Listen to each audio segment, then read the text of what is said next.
Hello everyone and welcome to episode 2 of Behind the Scenes of Sangoma. Today I've got an interview for you with Makhosi Ingwe, who is the only other African traditional healer in Toronto. He is also an incredible playwright, performer, artist, writer, ancestral ambassador, Sangoma healer. He is amazing. So I'm so excited for you to hear what he has to say about reconnecting with African spirituality. I think right now, why more people within the African diaspora are being called home, and this is across like all different practices, different African traditional religions, indigenous knowledge systems, different African traditional spiritualities, all of them, from one to the other, right? From Cape to Cairo, people are being called home.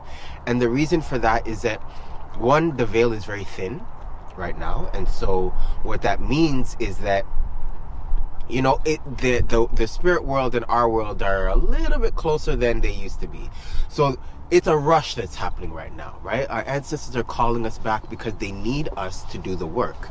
The healing has to happen. And if we don't do the work, we will continue in the same manner that's been continuously happening, right? And so in order for the harm to begin to appease, more people need to be doing the work to heal.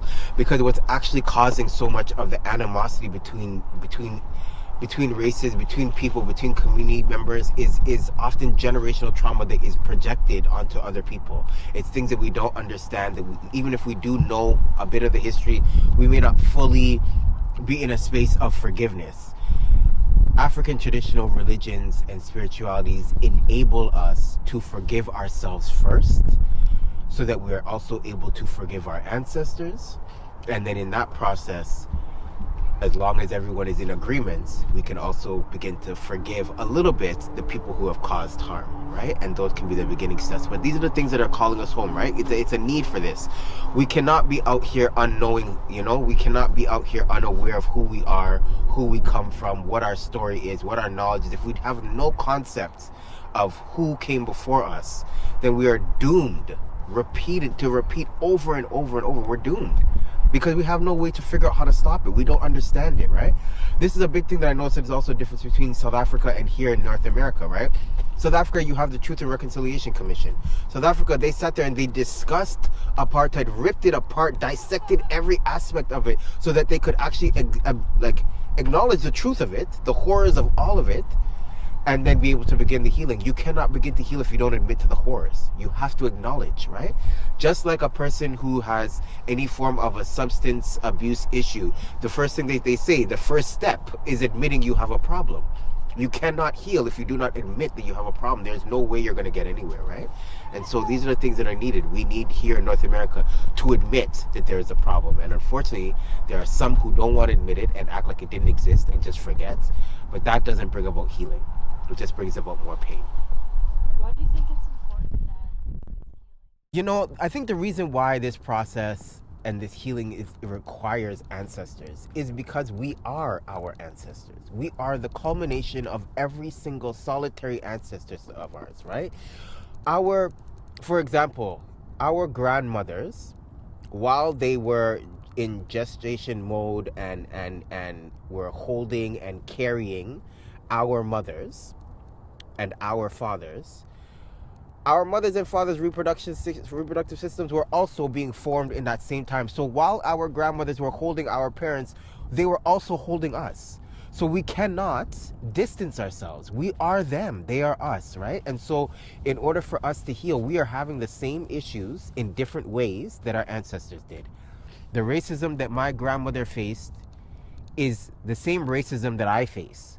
It just looks a little bit different, but it's still racism, right? You can't heal racism with just this one generation. You have to heal it as far back as it began. And so all of that is required. The ancestors are required in order for that to happen. It's a necessary part. We cannot heal without including our ancestors because they are also in pain and we are feeling their pain. Even when we think that we're not, we don't even realize we are, but we are feeling their pain. And so we have to heal that. It's a necessary part. Ancestors and after ancestors. Before ancestors, I had a lot of confusion. Like I said earlier, I was a bit of a madcap person. I was all over the place. I couldn't tell you one end from the other. I was doing madness. I was getting sick. Like sometimes it happens, you wind up getting sick and doctors can't figure out why you're getting sick and what the cause of the thing is. But I was going through a lot, right? Money problems, all these kind of things, relationship problems. It felt like nothing was going right in my life.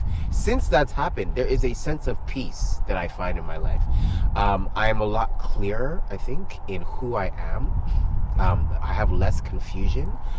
My self-confidence, my self-esteem, all of that shifted and changed because I have a different awareness of who I am. And you become more confident when you actually know who you are coming from. If I don't know that I have doctors, teachers, professors, lawyers, etc. in my lineage, then I just think that I'm out here messing up. There's nothing for me to try and aspire to. There's no strength that I feel that I have. I'm just out here wayward, right? But knowing that I have that in my lineage, whatever it is that I have in my lineage, nurses, etc., whatever I have, these are things these are roles that my ancestors had, that in times that sometimes they weren't even supposed to have those roles, but they fought. They were determined. There was a strength. There was a conviction in their purpose. And that strengthens me to have conviction within my own purpose. Because regardless of what I'm faced with here in Canada, on Turtle Island, regardless of what the legal ramifications are, you're not supposed to do this because they don't understand X, Y, and Z.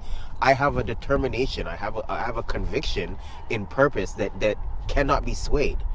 Because I owe it to my ancestors to have that same conviction and purpose that they did. To do anything less would be disrespectful. To be completely honest, it would be very disrespectful, and I refuse to disrespect my ancestors. That's just what it is. I'm not gonna do it.